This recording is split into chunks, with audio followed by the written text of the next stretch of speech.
le plus important à comprendre au niveau de la mise en place de l'axe dorso-ventral, ça va être que l'activation de torpedo va conduire à l'inhibition de l'expression de l'ARN messager de pipe dans les cellules folliculaires dorsales, mais les cellules folliculaires ventrales, elles, vont être libres d'exprimer l'ARN messager de pipe.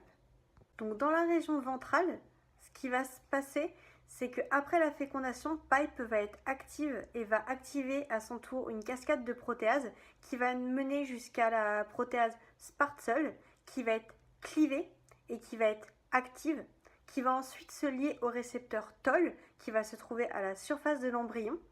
La liaison avec le récepteur Toll va mener à une translocation nucléaire de la protéine dorsale qui va se cliver d'avec cactus qui va être ensuite dégradé, mais le plus important, ça va être la protéine dorsale qui, elle, va pouvoir activer des gènes en rentrant dans le noyau.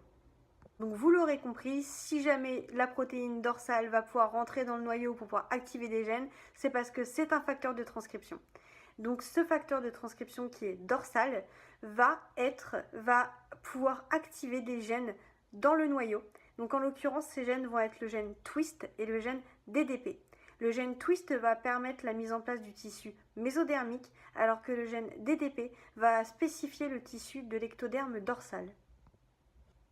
Donc la dernière notion vraiment à comprendre fondamentale, c'est comme on l'a parlé tout à l'heure avec le morphogène qui va diffuser à partir de sa source. Ici, les gènes DDP et TWIST vont être activés par une concentration donnée de dorsal. C'est-à-dire que si jamais ils vont avoir très peu de dorsal, ils vont préférentiellement donner de l'ectoderme dorsal. Mais si jamais ils vont avoir beaucoup de protéines dorsales, ils vont plutôt donner du muscle. Et ainsi de suite, quand ils vont en avoir un petit peu moins de dorsal, mais quand même suffisamment, ça va donner du cœur. Donc le mésoderme va donner du cœur.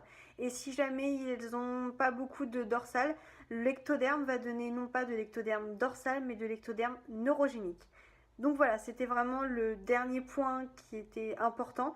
Donc j'espère que cette vidéo vous aura plu, vous aura aidé à voir les principes fondamentaux du développement de la drosophile. Au revoir! Donc attention, le résumé de tout ce que nous venons de voir, les trucs les plus importants à savoir sur le développement de la drosophile. Donc alors, pour la mise en place de l'axe antéro-postérieur, elle va impliquer les ARN messagers maternels produits par les cellules nourricières qui vont être localisées spécifiquement dans l'ovocyte. Les ARN messagers à ce moment-là vont être bicoïdes antérieurement et nanos postérieurement. Et après la fécondation, les ARN messagers vont être traduits en protéines qui vont diffuser selon un gradient et qui vont activer des gènes zygotiques en fonction de leur concentration. C'est aussi ce qu'on a appelé morphogène.